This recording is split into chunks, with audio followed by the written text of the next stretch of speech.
Hello again, everyone. Edwin Learnard back once again.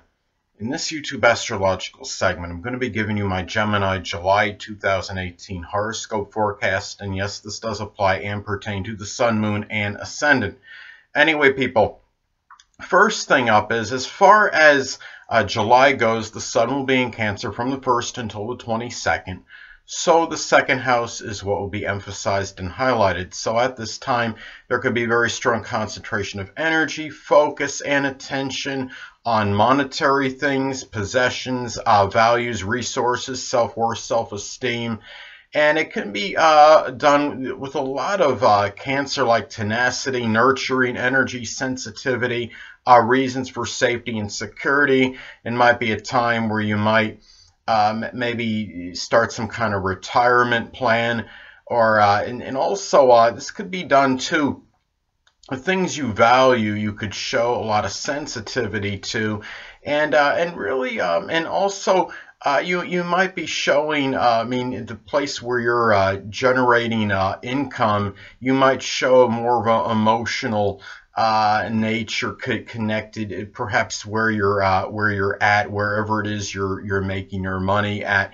And it could be done with a lot of Cancerian-like emotion and really tenacious energy. So anyway, next thing up, as far as July goes, the Sun will be in Leo from the 22nd until the 31st. So the third house is what will be emphasized and highlighted. So at this time, for Gemini, this could be a strong concentration of energy, focus, and attention on communications, siblings, neighbors, cousins, short journeys, people perhaps that were prominent in your early education, and also just assimilating information. And being in Leo, this could be done with a lot of ferocity, pride, and dignity, done with a lot of confidence and self-assuredness, and really a lot of extroverted energy, and especially perhaps in what you're dealing with as far as people goes, like your siblings, cousins, and neighbors, and even people prominent in your early education, perhaps. And could be done with all these communications, can be done with a lot of boasting energy as well, and a lot of, and really this could be about shining and conversation dominating at this particular time as well.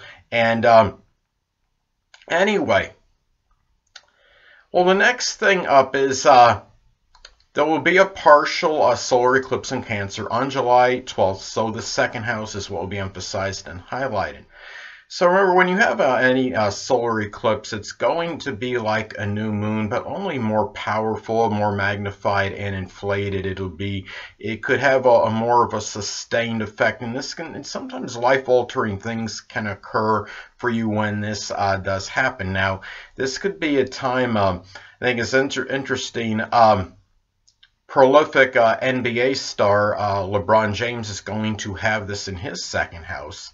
And this could be a time where, I mean, as many of you may know that follow pro basketball, is that he is likely going to be leaving the Cleveland Cavaliers and going somewhere else. Well, it wouldn't surprise me at or around this time of this partial solar eclipse. This could be a time when perhaps he makes that decision official. Remember, Cancer is connected with the home and family. He said that was going to figure prominently in his factor into his decision. And the second house is about generating income and making money. So it could be where he's going to make that decision around this time. I think it's very probable, and it will be very connected with the family and the home, making a transition as far as his home life goes, and also at a new place where he's going to be making money with a new team. So anyway, but in general, this could be about a new Cancerian way of generating money, a money-making opportunity. For many, it could be something connected with laundry, catering, cooking, home renovation, repair, real estate, perhaps. And this could be a very life-altering decision. It could have been something that was contemplated for a protracted period, and you decide to take action on it. Now, this could also, I mean, in some other examples, this could be a new period, perhaps of nurturing one's values, and really in some cases, this could be about maybe making that contact with maybe in some cases a Cancerian sun, moon, or ascendant, or one that embodies those characteristics. And that could have a really strong effect on your self-esteem and self-worth, and maybe even your income as well. And this could be a life-altering situation. And really a strong period perhaps for beginning to nurture maybe your values as well at this time. So, I mean, these are some things to look at as far as this goes. Now, next thing up is there's going to be a full moon, a lunar eclipse in Aquarius, July 27th. So the 9th house is what will be emphasized and highlighted.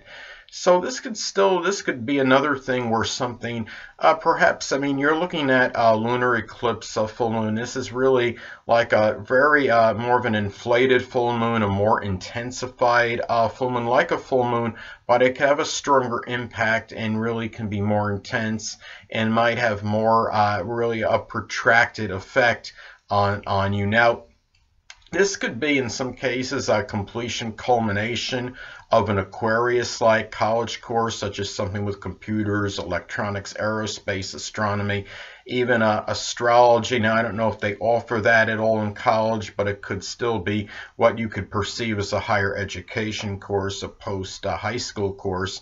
It could also be in something where, I mean, you might become really tired, full, exasperated at perhaps idiosyncratic, bizarre, unusual behavior, perhaps from an in-law, grandchildren, perhaps maybe foreigners, maybe someone you know at a college, university.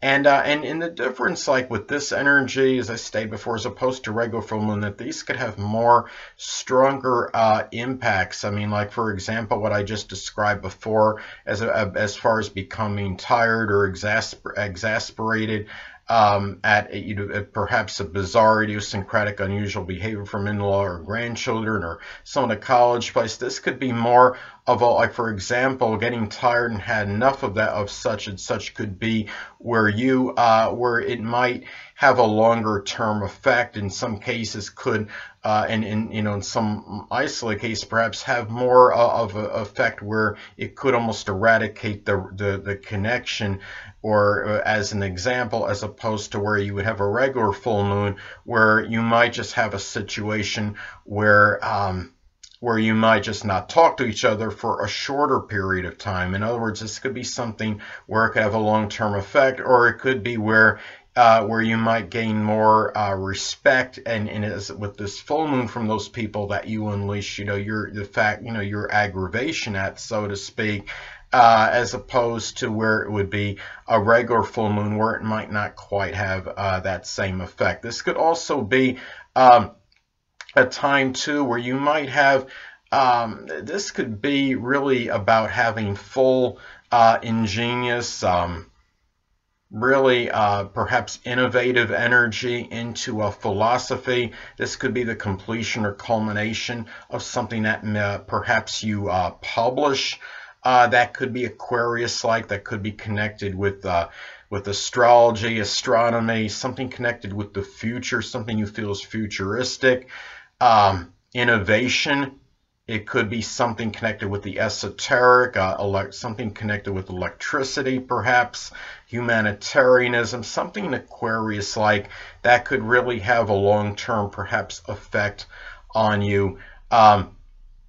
Anyway, next thing up is Mercury will be in Leo, and so for Gemini, the 3rd house is what will be emphasized and highlighted, and it will be retrograde from like the 26th until the 31st. So anyway, this could be a time for Gemini where you could be talking with a lot of self-assuredness regarding maybe what you just know in general, boasting about knowledge you have, talking about your ability to assimilate information very rapidly, which Geminis often can, and talking about it with a lot of confidence, self-assuredness. You might even come across perhaps as boasting or bragging about this at this time. And also you might be that conversation dominator with neighbors, siblings, cousins, and maybe you like to talk about what you have done for them and boast about those things. Now remember that Mercury could also be about siblings. So this could be a time where perhaps Leo siblings, Leo Sun, Moon, Ascendant siblings, or ones that embody Leo-like characteristics can have an impact maybe on your rational thinking, or might, or maybe perhaps in short journeys you might be doing more errands for them than usual. Might have some perhaps maybe they factor in maybe with people you know from your early education, perhaps. And also, too, given that it's going to be retrograde for that latter part of the month, it might be reviewing things that maybe you've been arrogant, meant to review things you've been arrogant about, and connected with the third house, and maybe even about whether you need to be more extroverted or not with certain people connected with the third house, people that you might see in your short journeys, neighbors, siblings, cousins even.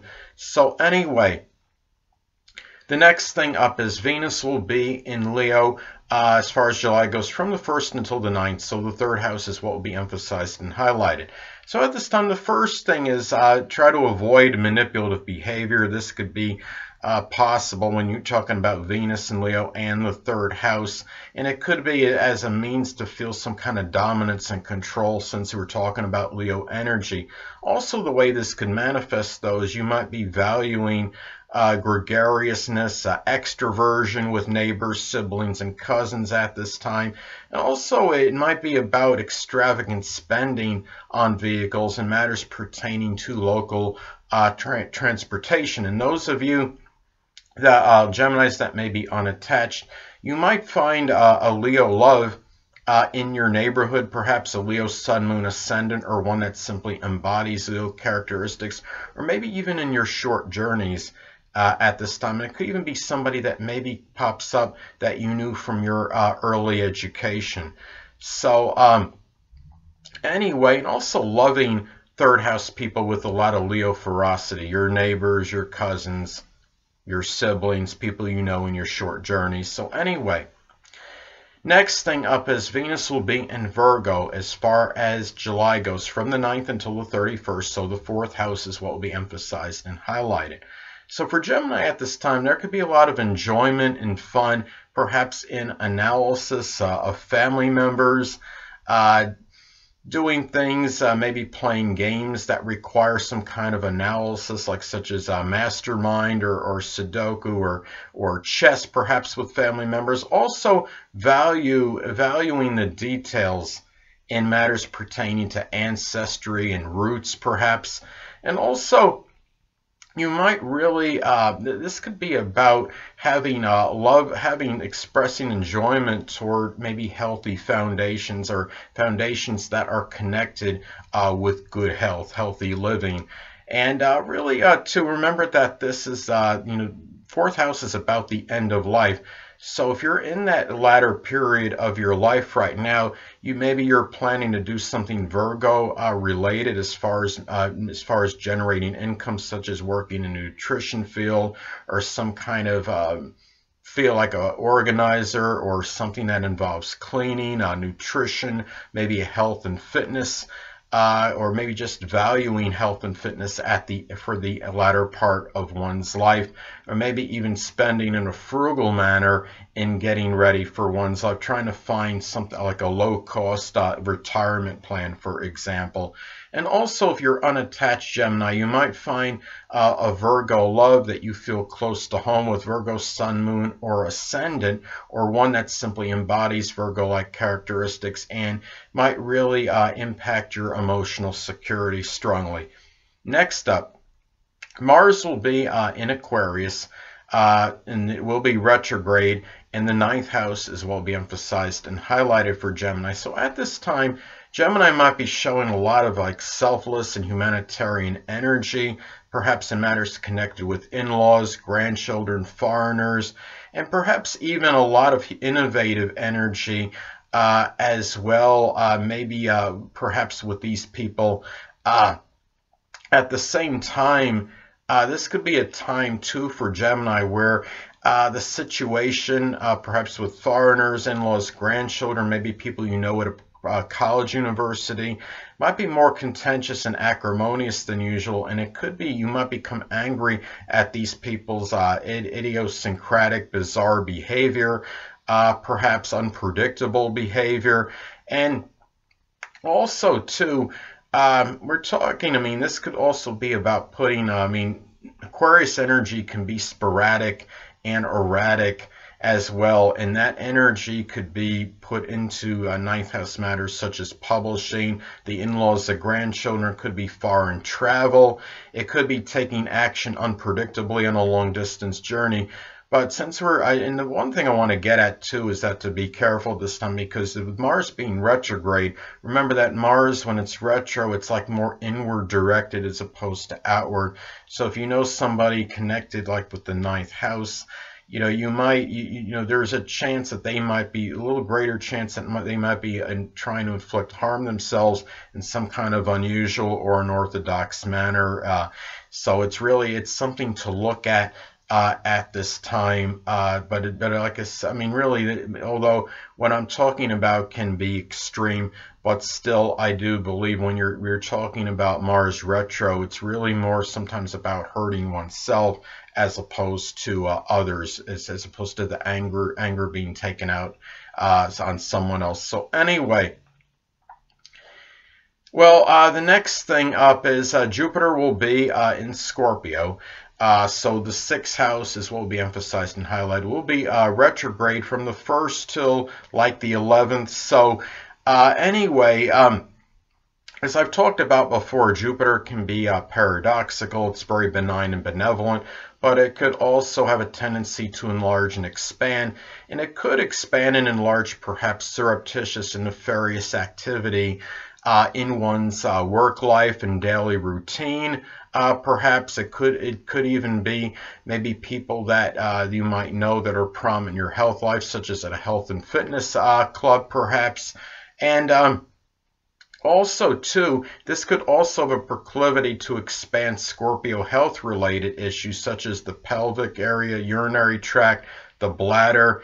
In some cases, too, this can manifest perhaps as a sex scandal being unveiled at work. And if there's some kind of, the way this could work out, too, this could also be about luck and fortune, perhaps in Scorpio-like things that could be work-related, such as locksmithing, doing something connected with the occult, supernatural, astrology, something with the forensics, investigation, something that could be Scorpio related. And also, too, given that it's going to be retrograde for about a third of the month, you're looking at perhaps maybe a review of a profound and deep philosophy regarding one's health. So anyway, well, Saturn will be in Capricorn, so the 8th house is what will be emphasized and highlighted. It will be retrograde. So the way this could manifest perhaps is restrictions and limitations. It could be regarding maybe an intimate relationships. It could be over maybe an inheritance. Maybe trying to make some kind of major change or transformation, maybe even in attempts to deal with some kind of crisis issue. And also, too, this could be, in some cases, the way this could manifest is maybe taking care of somebody that's debilitated or sickly, that it might be a sexual partner or someone you're in an intimate relationship with. It could be somebody you're in some joint account situation or shared business with. Now, also, too, remember that Saturn can be about fears. So this could be about maybe a fear of a consistent, orthodox, conventional type intimate relationship with someone, and also maybe even diminished libido in some cases. Now, it's interesting.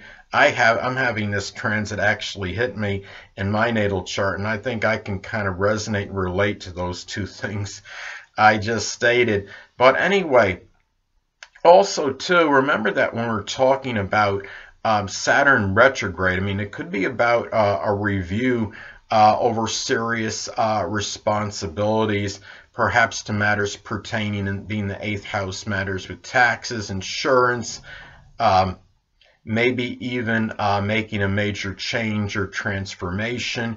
Anything that could be 8th house related. And also, it could even be in some cases even something with astrology. If it's somebody that's doing astrology, it could be a review over those responsibilities and whether maybe you're doing maybe too much or too little at this time. Remember that when you're talking about Saturn retrograde, it could be about the way it can manifest is that we cannot we don't always feel cognizant of one's limitations and restrictions. And even I've been thinking, since I'm having this transit in my 8th house, been thinking about whether I'm doing too much with the astrology or not, and I'm not really. Maybe I'm just I even think maybe if I was overdoing it or not. I don't think I am, but I have been thinking about that. So anyway. Well, the next thing up is Uranus will be in Taurus, so the 12th house is what will be emphasized and highlighted. So at this time for Gemini, this could be about having some unusual, persistent dreams. One's private life may be very sporadic and erratic. There might be disruptions to dreams at this time, and also about maybe the formulation of really new, ingenious monetary ideas, perhaps done privately at this time. In some cases, this could be the onset of some unusual mental illness, and even perhaps a hidden adversary that and might actually even be someone posing as a friend. Remember that Uranus is connected with friendship, so it could be maybe somebody posing as a Taurus friend, for example, or one that embodies Taurus like characteristics, or maybe somebody in a Uranus-like profession such as astrology, astronomy, an esoteric subject, computers, electronics, innovation.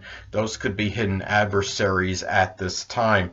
And anyway, well, the only other thing as far as that goes, Uranus and Taurus and Taurus, this could be about really showing a lot of perhaps humanitarianism and selflessness and doing it persistently for those that are less fortunate, such as the oppressed, the homeless, and the impoverished and the hungry.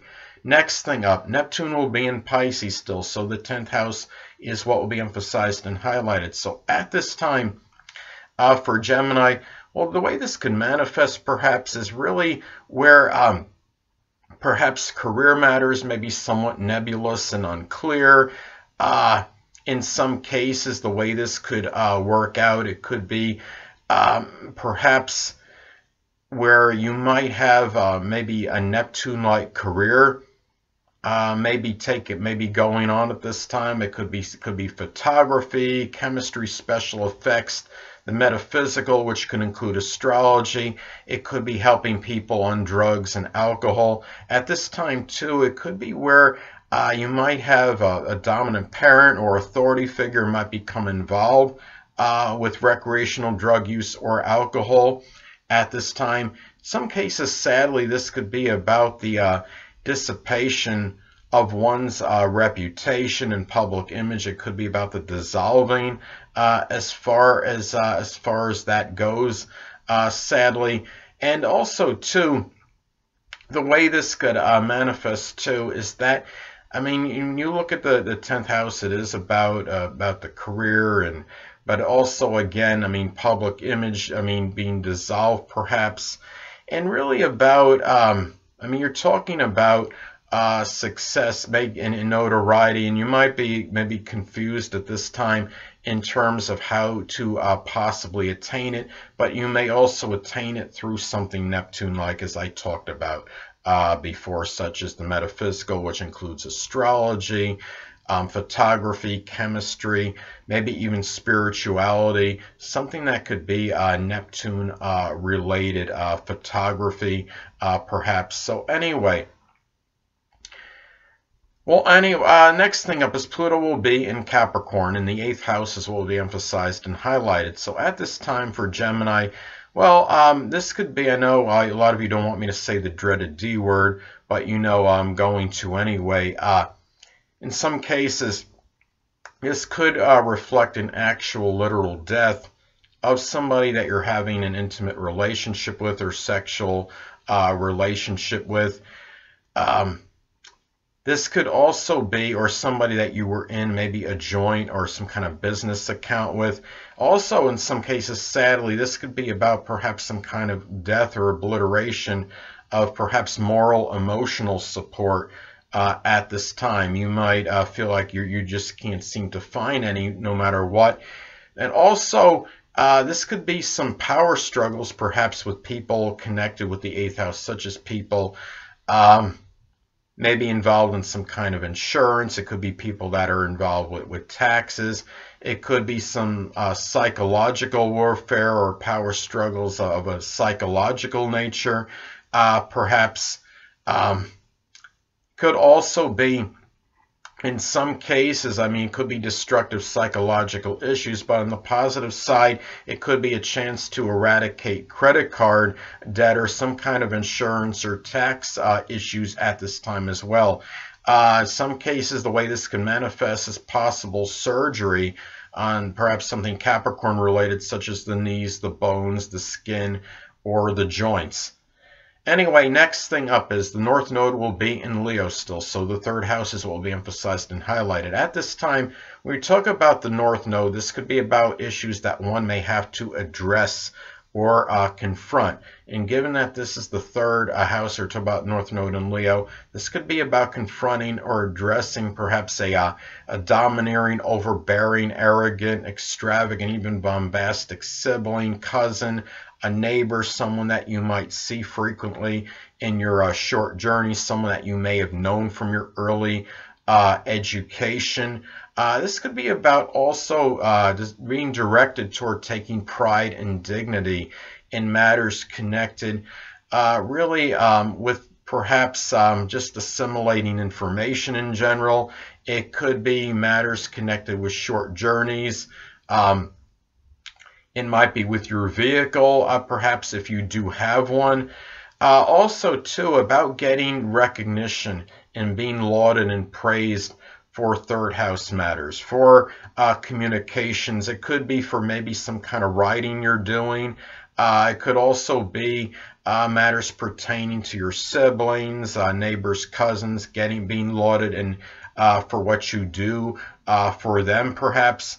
And also, too, it could be about being directed toward maybe being generous and magnanimous in matters connected with 3rd house matters. It might be about maybe showing generosity, whether it could be through, whether it's through monetary means or with your time with neighbors, with cousins and siblings. And anyway,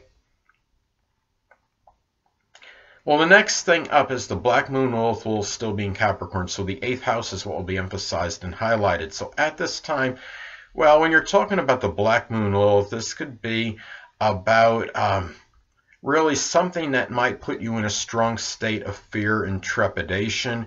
And this could be perhaps losing authority, perhaps over maybe some shared resources situation or some kind of a account or something that you have. Maybe you have certain control and authority over, like a shared business account. It could be too, or losing discipline, maybe over maybe credit card. As far as credit card usage, for example. And also, I mean, when you're talking about the Black Moon Lilith, it could also be about perhaps a revelation of a formidable Capricorn adversary. It could be, in some cases, somebody you're having an intimate relationship with.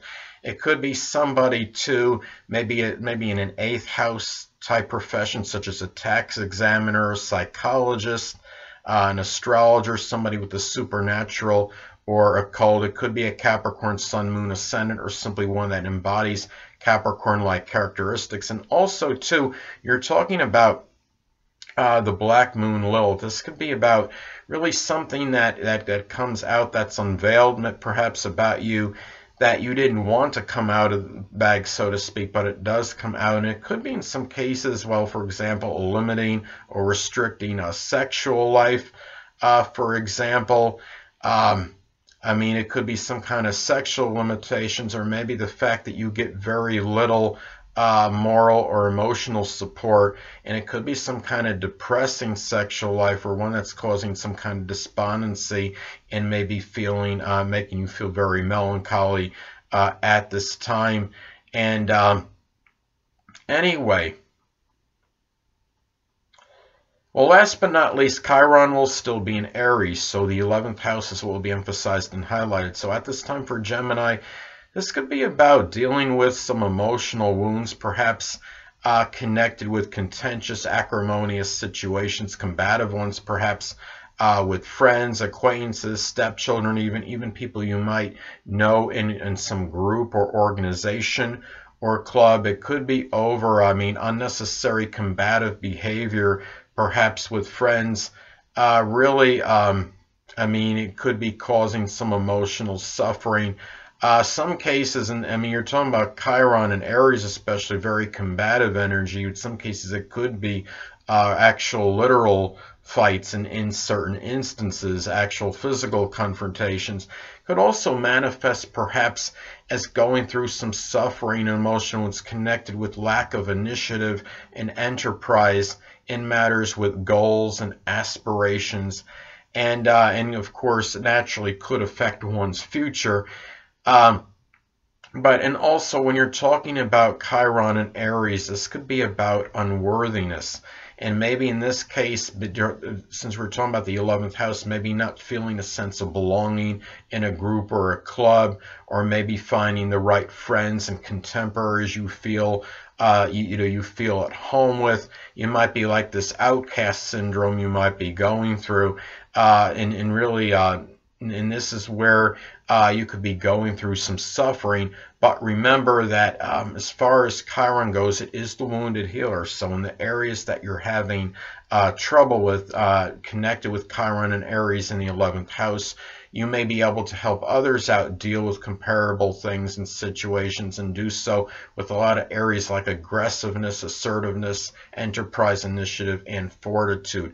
Anyway, people, that'll conclude this YouTube astrological segment for my Gemini July 2018 horoscope forecast. Stay tuned next time, where I'll be giving you my Cancer July 2018 horoscope forecast. Two things I want to get with you on before I head out. Firstly, the stars may impel, but do not compel. And secondly, never isolate any single astrological element, aspect, planetary placement, position, configuration, influence, or what have you, and make an analysis of a person, astrologically speaking, based on this alone, because astrologically speaking, the person is the sum of all their components in their natal chart and not just one. Until next time, people, stay well.